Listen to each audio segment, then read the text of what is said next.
اسی تیزی سے نیچے چلا گیا. اس کے علاوہ بزنس کمیونٹی ہے پاکستان کی. مجھے ابھی تک حیرت ہے کہ بزنس کمیونٹی کیوں نہیں آواز بلند کر رہی, کہ بزنس کمیونٹی کو نہیں نظر آ رہا کہ ملک کدھر جا رہا ہے. سب سے زیادہ متاثر تو پاکستان کا انڈسٹریلسٹ ہے, پاکستان کا اسمال اور میڈیم انڈسٹری ہے جو بالکل ہی کرش ہوتی جا رہی ہے. آج پاکستان کا ایکسپورٹر ہے, ہماری ایکسپورٹس گر رہی ہیں. وہ بھی پوچھیں کہ پاکستان سے جو باہر پاکستانی بیٹھا ہے وہ کیوں نہیں ریمیٹنسز بھیج رہا. ہمارے دور میں پاکستان کی تاریخ کی ریکارڈ ریمیٹنسز ہوئی تھی. ہمارے دور میں پاکستان کی ایکسپورٹس ریکارڈ ہوئی تھی, ٹیکسٹائل ایکسپورٹس ریکارڈ ہوئی تھی, ہمارا جو ٹیکس کلیکشن تھا وہ ریکارڈ تھا. اور یہ سارا پاکستان کی اکنامک سروے کے اندر یہ سب چیزیں لکھی ہوئی ہیں. ہمارا کسان سب سے زیادہ خوشحال تھا. ہمارے 2 سال 4 میجر فصلوں کے اندر بمپر کراپس تھی. سالوں کے بعد کتنا پیسہ کسانوں کے ہاتھ میں آیا تھا وہ ریفلیکٹ کرتا ہے. جتنے موٹر سائیکل خریدے گئے, جتنی گاڑیاں, جتنے ٹریکٹر خریدے گئے, تو وہ یہ جو ریکارڈ پہ پہنچے اس لیے کہ کسان کے ہاتھ میں پیسہ آیا تھا, فصلیں ہماری اوپر تھی. تو سارے کسانوں کو بھی میں آج ان سے بھی بات کر رہا ہوں, آپ کو بھی اپنی آواز بلند کرنی ہے. آپ پھر سے ہمارا انڈسٹریلسٹ لارج سکیل مینوفیکچرنگ جو پاکستان کی تھی وہ کتنے سالوں کے بعد اس کی 10.7% اس کی گروتھ ریٹ ہوئی تھی. ہمارے آخری مہینے میں 27% انڈسٹریل گروتھ ہوئی تھی جو آج 0 پہ آ گئی ہے. تو میں ان سب جتنے بھی ہمارے پاکستان کے ڈفرنٹ شعبے ہیں, میں آج آپ ساروں کو کہہ رہا ہوں کہ اگر آپ آج اپنی آواز بلند نہیں کریں گے, جتنی تیزی سے ملک نیچے جا رہا ہے, آپ سب ذمہ دار ہوں گے اس تباہی کا. میں نے جو اپنی ٹیم کو بلایا ہوا ہے, ہمارا مقصد اب کیا ہے کہ اگر اللہ نے ہمیں حکومت دی تو ہمیں کیا کرنا پڑے گا, ہم کیسے ملک کو اس دلدل سے نکالیں گے. جو ہمارا ڈالر گیپ ہے وہ بڑھتا جا رہا ہے, کیونکہ جو ہم نے باہر قرضے لیے ہوئے ہیں, اور مجھے یہ بتانا پڑے گا کہ قرضے تحریک انصاف نے تو لیے تھے قرضوں کی قسطیں واپس کرنے کے لیے, لیکن جنہوں نے قرضے ہمارے ملک کو مقروض کیا تھا وہ یہ 2 جماعتیں ہیں. 30 سال سے یہ اقتدار میں بیٹھی ہوئی ہیں, اور جو اس ملک کے اوپر قرضے چڑھے ان کے دوران پہ چڑھے ہیں. تو اب ایک طرف ہمیں قرضوں کی قسطیں دینی ہے, ڈالرز میں قسطیں دینی ہے. ہم نے پار کے جو کانٹریکٹس کیے ہوئے ہیں بجلی والے, بجلی جو ہم نے یہ پار جنریشن پلانٹس بنائے ہیں وہ سارا ڈالر میں پیمنٹ کرنی ہے, اور ڈالر کی قیمت بڑھتی جا رہی ہے, روپیہ گرتا جا رہا ہے. اور وہ گرتا جائے گا جب تک کہ ہمارے ملک میں زیادہ ڈالر نہ آنے شروع ہوئے.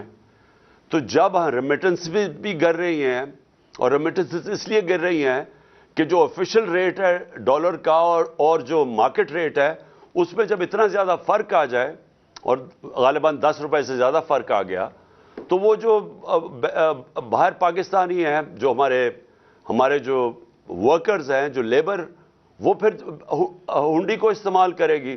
تو جب بینکنگ چینل سے وہ پیسہ نہیں آئے گا تو ڈالر اور کم ہو جائے گا جو پاکستان میں ہے. تو ایکسپورٹس بھی گر رہی ہیں, وہ بھی گر رہے ہیں, انویسٹمنٹ آ نہیں رہی. باہر کسی کو اب اعتماد نہیں رہا پاکستان کی اکانومی کے اوپر. جو باہر کے آج انویسٹرز, پوٹینشیل انویسٹرز ہیں یا کمرشل بینکس ہیں, انہوں نے تو پیسہ دینا نہیں ہے پاکستان کو, کیونکہ پاکستان کی جو کریڈٹ کی رسک ریٹنگ ہے وہ تو ہمارے دور میں 5% تھی, آج وہ تقریباً 100% پہ پہنچ گئی ہے. تو باہر سے تو پیسہ آنا نہیں ہے. اور 88% پاکستان کے اندر جو انویسٹر ہے وہ گیلپ سروے کے مطابق وہ پاکستان کی اکانومی کے اوپر اعتماد کھو بیٹھے ہیں, گورنمنٹ کے اوپر. تو جب کسی نے پیسہ آنا ہی نہیں ہے, اکنامک ایکٹیویٹی بھی نہیں ہونی, قرضے بھی چڑھتے جا رہے ہیں, تو اس سے زیادہ خوفناک سیناریو میں نے تو کبھی پاکستان کے اندر نہیں دیکھا جو آج سامنے آ رہا ہے. اور سب کو پتا ہے, جو بھی آج یہ دیکھ رہے ہیں پروگرام, سب کو پتا ہے کہ اس کا حل ایک ہے, فری اینڈ فیئر الیکشنز. اس کے علاوہ اور کوئی دوسرا حل ہی نہیں. جو مجھے آج بتا دے کہ اس کے علاوہ اس کا حل کیا ہے، مجھے ایک آدمی بتا دے اس کا حل کیا ہے۔ وہ اس لیے حل نہیں ہے کہ جو معیشت ہے ملک کی، وہ ڈپینڈ کرتی ہے ملک کے اندر پولیٹیکل سٹیبلٹی پہ۔ اگر ملک کے اندر سیاسی طور پہ استحکام نہیں ہے تو وہ معیشت سب سے پہلے اس سے متاثر ہوتی ہے۔ اور وہ کیوں؟ کیونکہ اگر آج میں نے انڈسٹری لگانی ہے تو میں تو دیکھوں گا اگلے 2-3 سال پاکستان کا، 5 سال پاکستان کا سچویشن کیا ہوگا۔